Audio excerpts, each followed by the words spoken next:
Salut les stratoniens, salut à tous, j'espère que vous allez bien, on est parti aujourd'hui pour une nouvelle vidéo. On va analyser ce Bitcoin qui a quand même fait une petite poussée hier, donc plutôt sympa, mais bon, il se passe pas grand chose, c'est le week-end, et puis on va voir qu'est-ce qu'on peut en fait analyser avec ce qu'on a ici. Je vais vous montrer la petite position que j'ai essayé de prendre tout à l'heure, bon c'est direct fait SL malheureusement, c'est le week-end, donc on va pas trop attendre, on va pas trop avoir d'attente envers ce marché. On va parler aussi de l'Ethereum, du BNB, on ira faire un tour sur 2-3 alts, il y a 2-3 alts qui sont assez intéressantes selon moi, et bon, on fera un tour général par rapport à ça, mais encore une fois, vidéo assez rapide, courte, efficace. On va essayer de ne pas perdre notre temps. J'espère qu'elle vous plaira. Je vous souhaite à tous un bon visionnage. Installez-vous confortablement et on est parti. Crypto, million. Crypto, million. Crypto, million. Partons directement sur ce BTC. Donc hier dans la vidéo, on était plutôt par là. Je disais qu'on pouvait encore faire une dernière petite hausse. On peut peut-être encore monter encore un petit peu. Je pense que là, ici, la hausse, pour le moment, il n'y a aucun signe de retournement. Donc pour le moment, c'est plutôt bon signe. Et puis encore une fois, si on a un vrai top, je pense que ça peut prendre un certain temps à se mettre en place avant de se retourner, si on doit se retourner. On parlera aussi des targets haussières un petit peu juste après en fait. En gros, on a eu cette trendline hier, donc on était par là, on s'est bien fait rejeter. Par contre, ce matin, on a réussi à casser ça par le haut. Et ici, j'ai l'impression qu'on est en train de faire genre un joli petit bull flag, hop, donc en faisant un retest sur cette trendline et pourquoi pas continuer à monter. Donc pour le moment, moi je reste haussier, c'est pour ça que j'ai tenté un petit long tout à l'heure. Bon, on a eu la mèche ici qui nous a pris, mais pour moi ici ça reste haussier et on n'a toujours pas d'inversion de structure. Donc ici pour le moment, c'est plutôt haussier. Et du coup, quels sont les targets en fait au nord par rapport à ceci? On a donc encore une fois, je vais revenir, on a cet order block ici en daily. Donc c'est la ligne que j'ai tirée ici. Donc là vraiment l'order block, c'est toute la dernière bougie avant le retournement.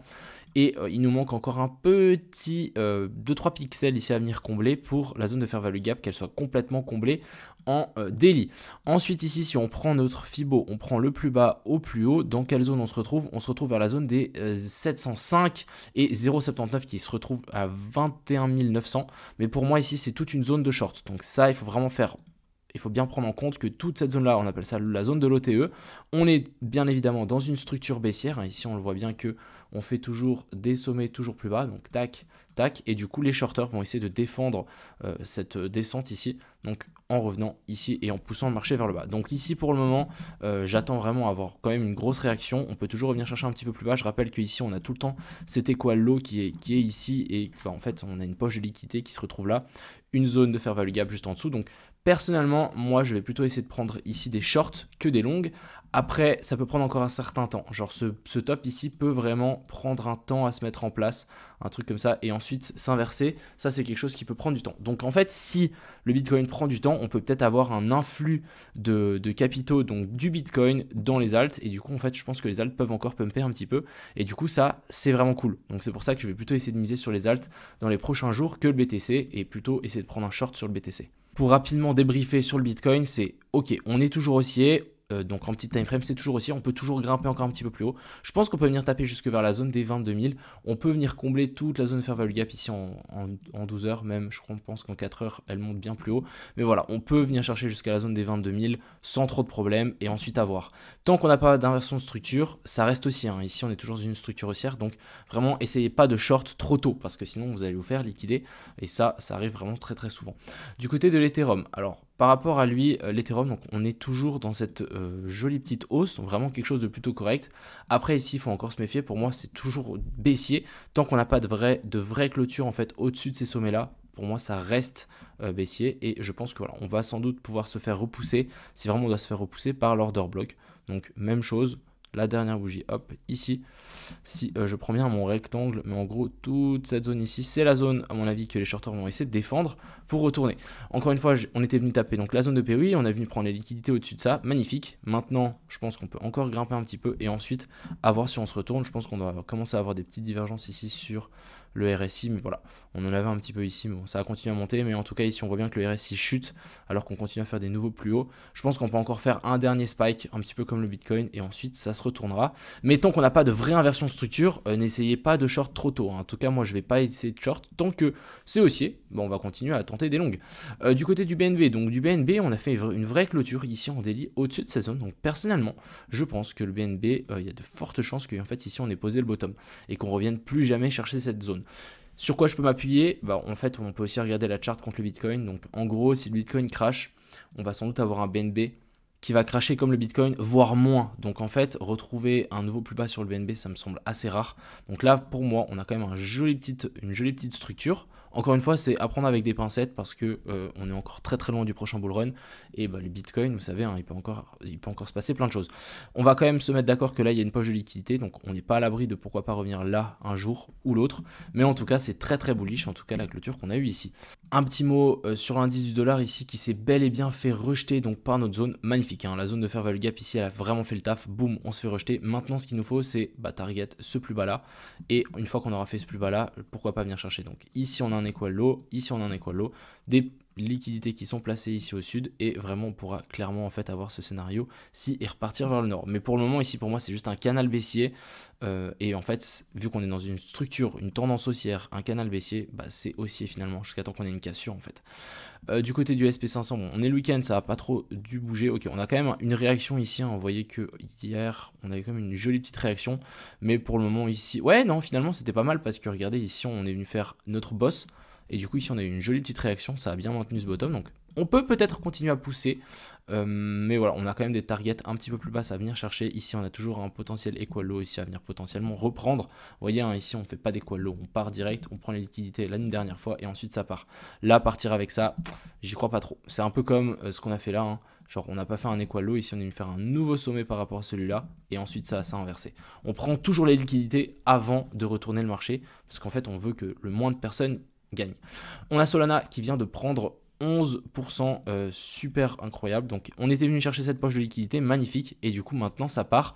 Pour moi le Solana il peut encore largement grimper, c'est une des altes qui n'a pas encore explosé. Pourquoi pas venir chercher en fait ces sommets là, hein. On voit bien qu'il y a des altes comme Matic par exemple qui sont en train de tout exploser, mais voilà, un Solana qui remonte à 50$, ça ferait complètement sens pour moi. Donc pour le moment ici c'est bien parti. Encore une fois, n'oubliez pas que dans une structure haussière on a des baisses, donc hop, ça baisse, et là ça monte. Donc en gros, moi ce que je ferais simplement, c'est dès qu'on commence à avoir un top ici, prenez votre Fibo, vous cherchez la zone de l'OTE, donc imaginons ici c'est le top, donc on commence à corriger, on cherche la zone d'OTE vers la zone des 705, vous essayez de long, on peut même peut-être prendre ça, c'est vrai qu'on a quand même ici une petite poche de liquidité, un petit peu comme ce qu'on a fait sur le Bitcoin, donc personnellement, si moi je voulais vraiment être patient, j'attendrais un retour vers la zone ici, vers la zone des 30 pour relong. On va parler un petit coup du fil. Donc le fil, hein, je rappelle que je suis toujours dans ma position. Donc là, on a une jolie petite ligne oblique, un petit peu comme ce qu'on avait fait là. Et je pense qu'on peut vraiment s'envoler. Hein. Le fil, j'ai gardé ma position, en tout cas sur DYDX. Donc je vous invite encore une fois à aller checker tout ça. Mais voilà, pour moi, on a un petit canal ici. Je pense qu'on va continuer à grimper. Mais pour le moment, ça reste clairement bullish. Et on va patienter. Hein. J'espère toujours récupérer pas mal d'argent avec ce fil, ce serait pas mal déjà que je récupère mes 30K que j'avais perdu à l'époque, ce serait cool. Ensuite ici on a le H-bar, je trouvais ça super intéressant, jolie petite cassure, on est vraiment en train de latéraliser ici, donc je pense que c'est pas trop tard de mettre une pièce. Moi je suis rentré, j'ai mis 5000 balles en effet de levier x 10, je crois que je me fais liquider par là, je suis prêt à les perdre ces 5000 balles, si c'est pour récupérer un petit peu dès qu'on a un premier pump, je mettrai un stop loss à break-even, mais voilà, je pense qu'on peut s'attendre à un petit pump pour le H-bar, un truc du style, hein, vraiment depuis là à là, donc un petit 18%, voire un petit peu plus. Avec un levier x10, ça fait un x2, donc ça fait entre 5000 et 7000 balles, ça pourrait être très cool. Un petit peu comme ce qu'on avait fait sur le Algo, j'en ai parlé hier, donc là on a explosé, c'est magnifique. Mais en gros, jolie petite trendline, cassure, et ensuite ça part. Vraiment, on peut avoir la même chose sur le H-bar, et j'espère aussi sur le fil.